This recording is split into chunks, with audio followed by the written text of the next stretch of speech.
Morning all, Brian S. Pratt here. Going to read chapter 11 of Jaikus and Reneeke Join the Guild. Getting a little late start this morning, but let's get to it. At Charka's urging, Jaikus lent Seward a shoulder as they made ready to leave. Reneeke, with rope still secured about his middle, took the lantern in hand and directed its light into the opening as he approached. Therein, he discovered a tunnel extending outward at a slightly upward slant. Narrower by half than the previous passageways encountered, the tunnel continued past the reach of the lantern. "Looks like an escape route," Charka commented as he came to stand beside his springer. Reneeke nodded. "And unlikely to be trapped, wouldn't you think?" "Yes, I would. But then I wouldn't trust my life to that assumption either. Be careful." Flashing him a half grin, Reneeke stepped through the opening and made his way through the tunnel. Made his way into the tunnel. There you go. Charka followed, all the while keeping a firm grip upon the rope. Just in case, Reneeke ran afoul of another trap. Behind him came Lady Kate, with Jaikus aiding the still much weakened Seward. The tunnel continued its upward slant for a good 100 feet before coming to a dead end. Attached to the stone wall at the end was a sliding bar whose end was firmly ensconced within a receptacle cavity in the wall on the right. Getting the go-ahead from Charka, Reneeke slid the bar free of the cavity and pushed on the stone wall. It slid open several inches before coming to a stop. Sunlight filtered in through the newly formed opening.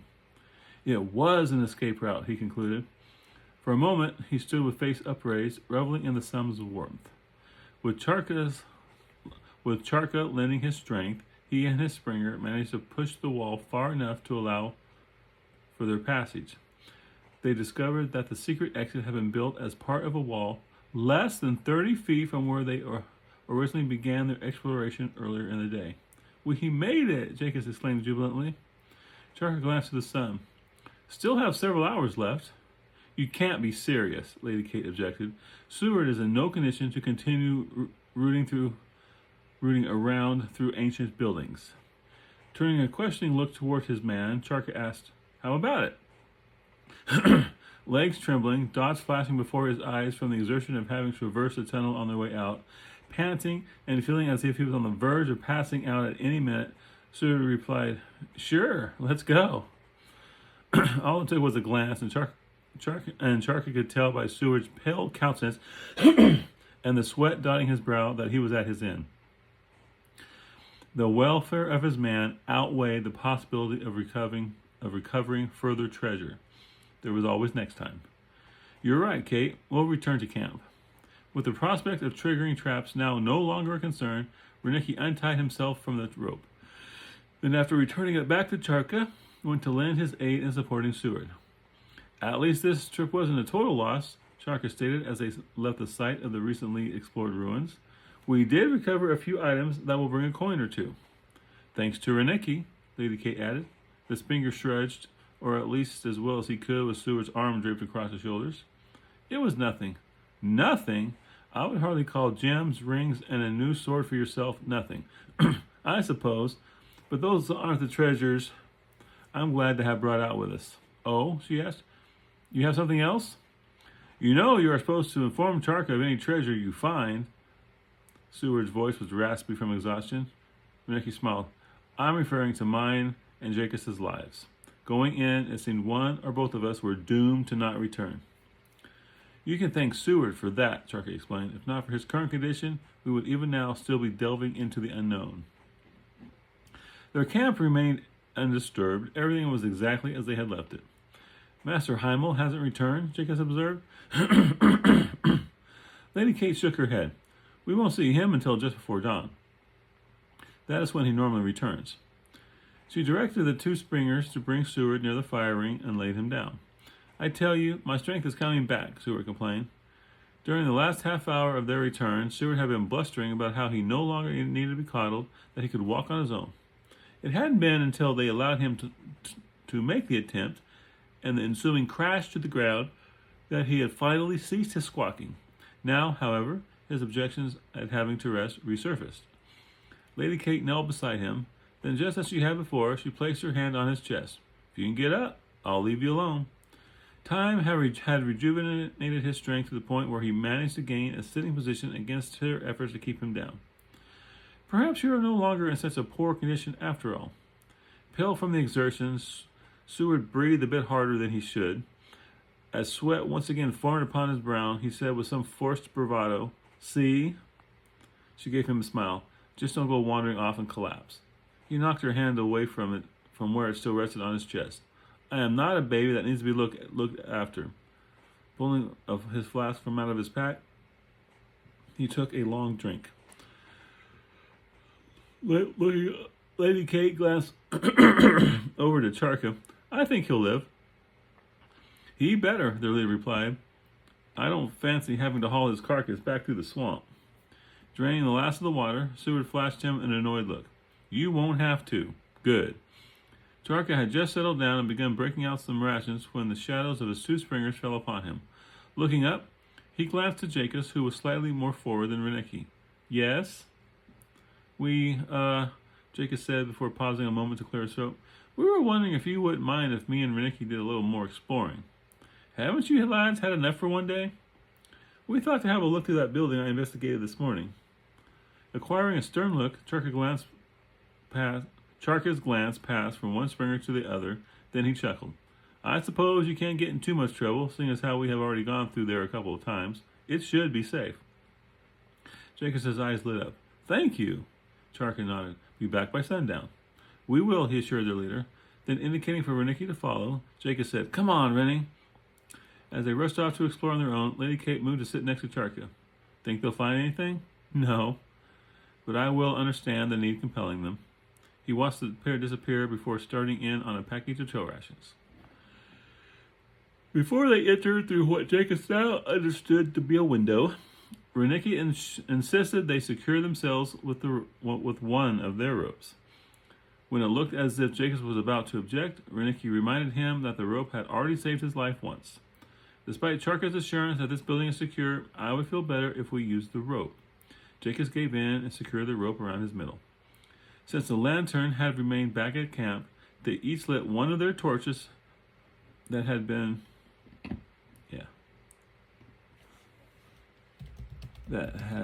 supplied by Bella. Then with Jaikus taking the lead, they entered the building and quickly passed through the room with the mural depicting a keep under siege. After that, he made a beeline for the darkened area that earlier he had figured to be a way down. He wasn't disappointed. A spiral series of steps led to the unknown depths below. "Isn't this great?" he asked as he quickly began taking the steps down. The sheer ancientness of the place made him giddy with excitement. Reneeke nodded. "Yeah." In the back of his mind, he knew they wouldn't find anything, as Charka and his crew had already covered this area. But there was still an element of thrill in the hunt. They descended the steps to the next level, only to discover they continued still farther. "Let's see how far down we can go," Jaikus suggested. Shrugging, Reneeke replied, "Sure." After giving the room on the new level only a cursory examination, Jaikus continued down the steps to the third level. Again, the steps continued down where they ended at the fourth, and Jaikus pressed on. "We're quite a ways down now," Reneeke stated as he left the steps and entered the fourth level. Jaikus simply nodded as he took a quick look around. The room was of average size, with a single doorway looming in one wall. Naught but dust and a carcass left behind by a long-ago scavenger was to be found. Jaikus moved to the doorway and passed through into a hallway lined with doorways spaced every 20 feet.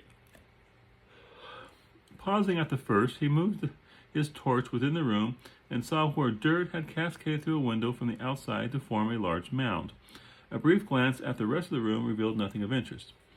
Moving on, he encountered further rooms that must have been located along the outer perimeter of the building, as each bore windows and held similar mounds of earth. After the 10th such room, they encountered another series of steps leading down. Jaikus glanced to Reneeke, who nodded for him to continue. They descended deeper beneath the surface, making their way down to the 5th level, then the 6th, until finally coming out into a room on the 7th. "Can you believe it, Rennie? We've come down almost 100 feet. I wonder how much farther until we reach what would have been ground level in Sithel's time." "I don't know." Level 7 was little different than the ones preceding it.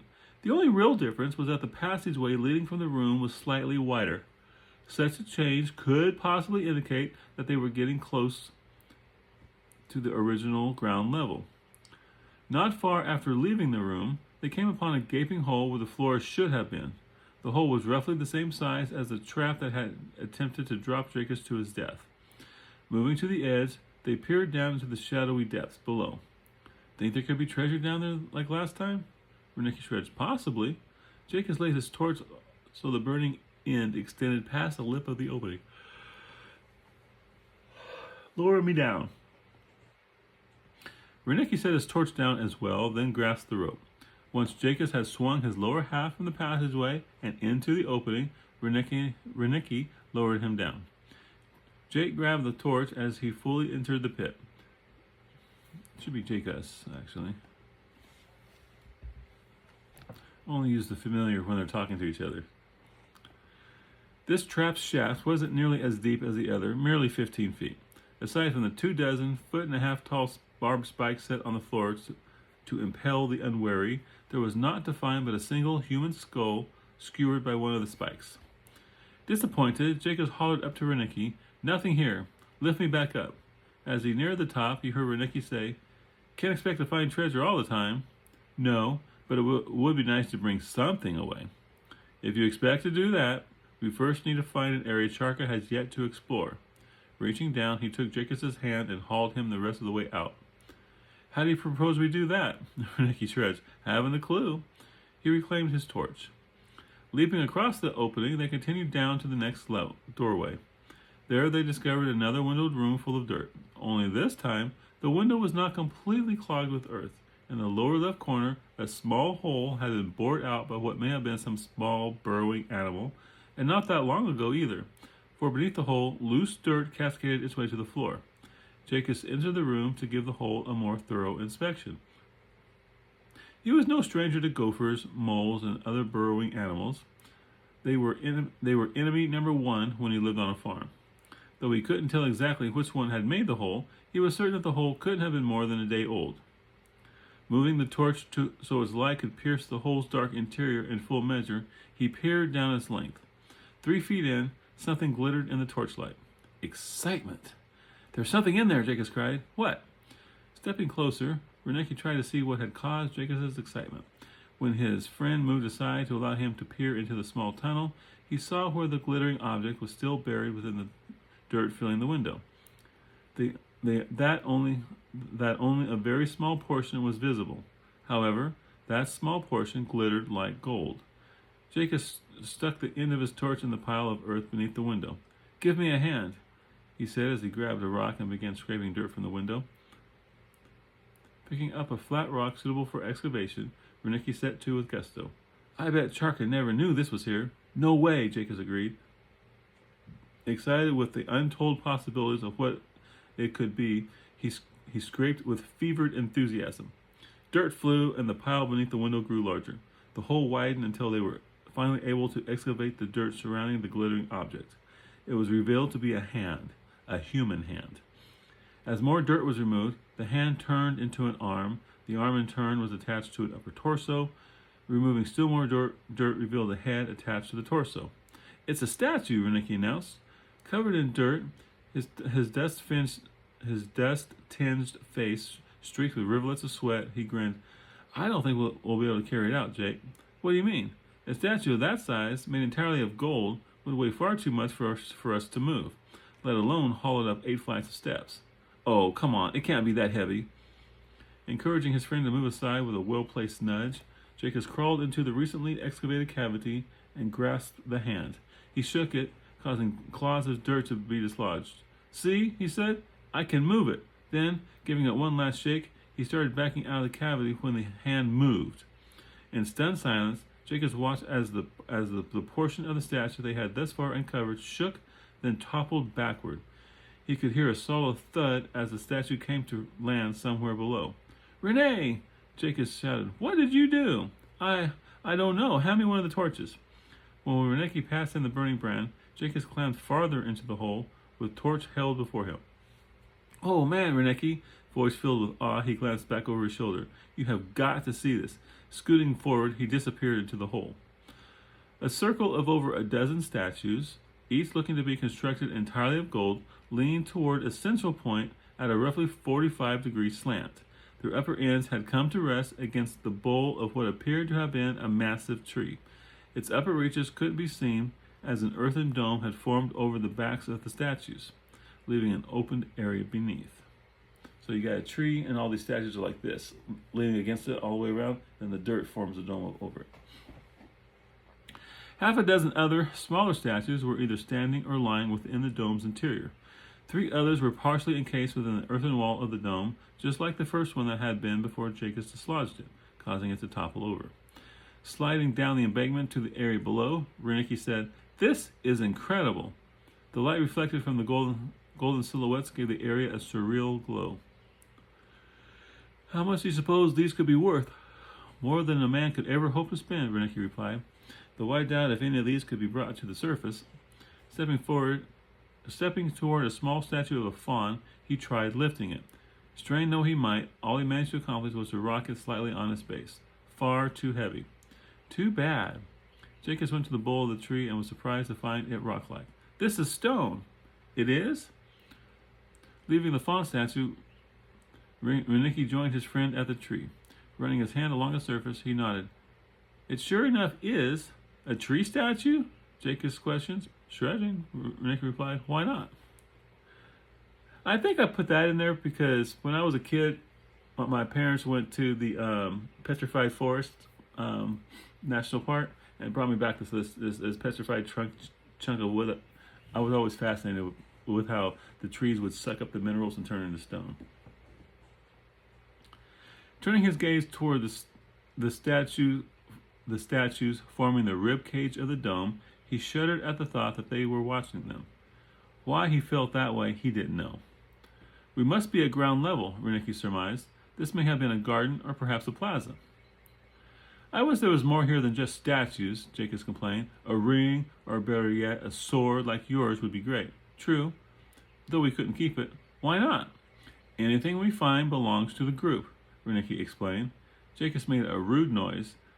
Reneeke fixed his gaze upon his friend. "That is what we agreed to, and that is what we will do." Apparently, Reneeke has an honorable streak in him, and Jaikus, while honorable, his is not nearly as set in stone, you might say. Jaikus frowned, but finally nodded beneath Reneeke's withering gaze. "I suppose." They spent some time going over the statues and testing the earthen wall of the dome, though not too intrusively. The last thing they wanted was for the dome to lose cohesion and crash down upon their heads. When they failed to turn up anything, they made their way back through the window. "Scythe must have been a great place in its day," Reneeke observed. Following Jaikus from the room, he allowed him to take the lead. "You may be right."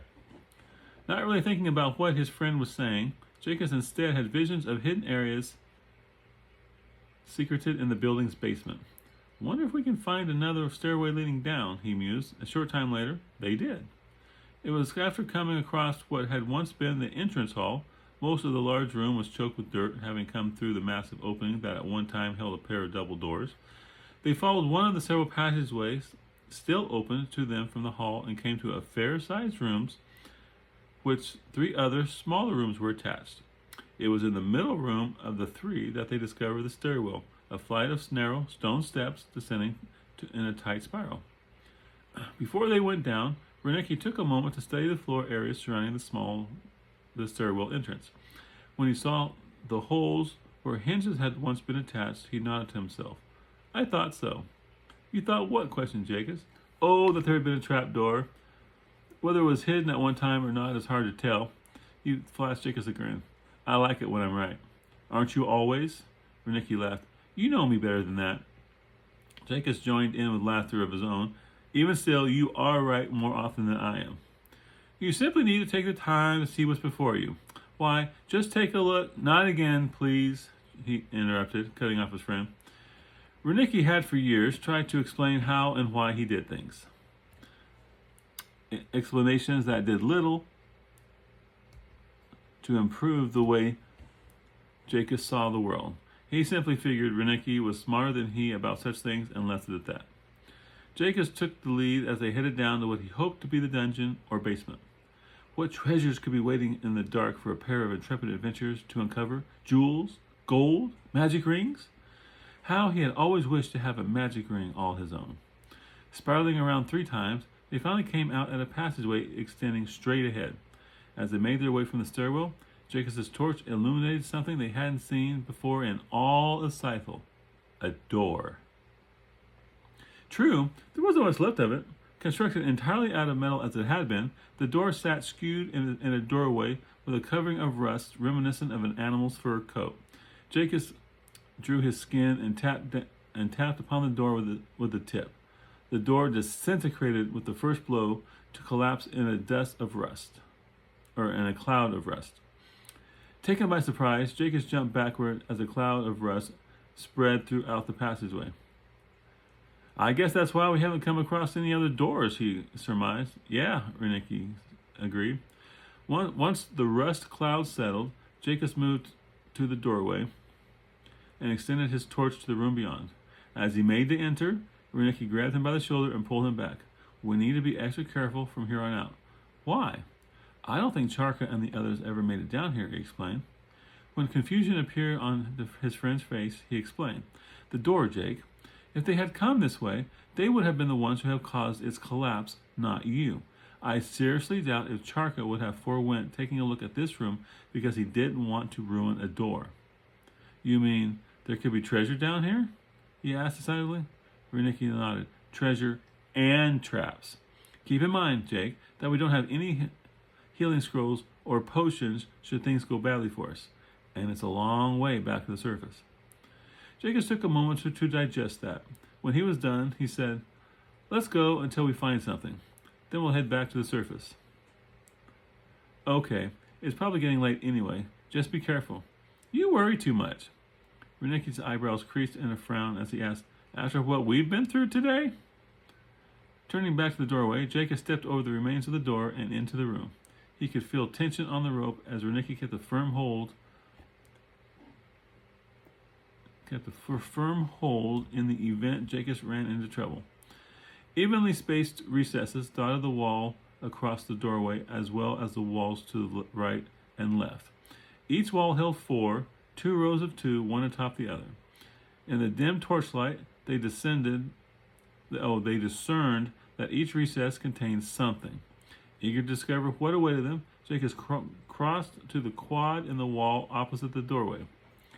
3 held mounds of rust powder, the remains of metal having long succumbed to rust. The 4th held a crude black stone. As it was almost an exact duplicate of the stone Lady Catesbill had indicated was cursed back in the underground room, Jaikus decided to play it safe and pass it by. After all, there were 8 more recesses to check. Next, he headed over to the right side and found only disappointment. Each of those 4 recesses held nothing but mounds of powder. One mound still retained the shape of the object it had once been, a small curved bladed knife. Jaikus blew on the knife's shape and caused a small cloud of rust to rise to fill the recess. On the way over to the left side of the room, he glanced to where Reneeke waited in the doorway. Nothing, he announced. Not one thing has survived intact except one of those black lumpy stones like what the golden naked man statue had held in the palm of his hand. The cursed stone? Jaikus nodded. I thought it best not to touch it. Good thinking. We'll have to let Charka know it's down here so maybe he could recover it on his next trip. The remaining 4 recesses held but 4 more piles of rust as well. Jaikus was not happy. He had figured to come away with at least something after all this. Are you ready to head back up to the surface? Reneeke inquired. No, not yet, he replied as he made his way from the room and re-entered the passageway. Let's first see what's at the end. Taking the lead once more, Jaikus proceeded down the passageway. The next room yielded nothing of interest, and the one after that was just as lacking in treasure. Hoping the third to hold something of interest, he hurried along. A little too fast, as it turned out, for just before reaching the doorway, the floor fell away beneath him. Screaming, his arms and legs flailed wildly before the rope snapped taut. The suddenness of the halt brought his outcry to an end with an oof. As he crashed against the side of the shaft, the torch slipped from his grip. "Are you okay?" Reneeke's voice came from above.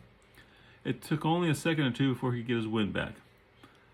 "A bit sore around the middle from the rope, but I would rather have that than hitting the bottom." Glancing downward, he saw where the torch struck the bottom. No, I don't like that. Where the torch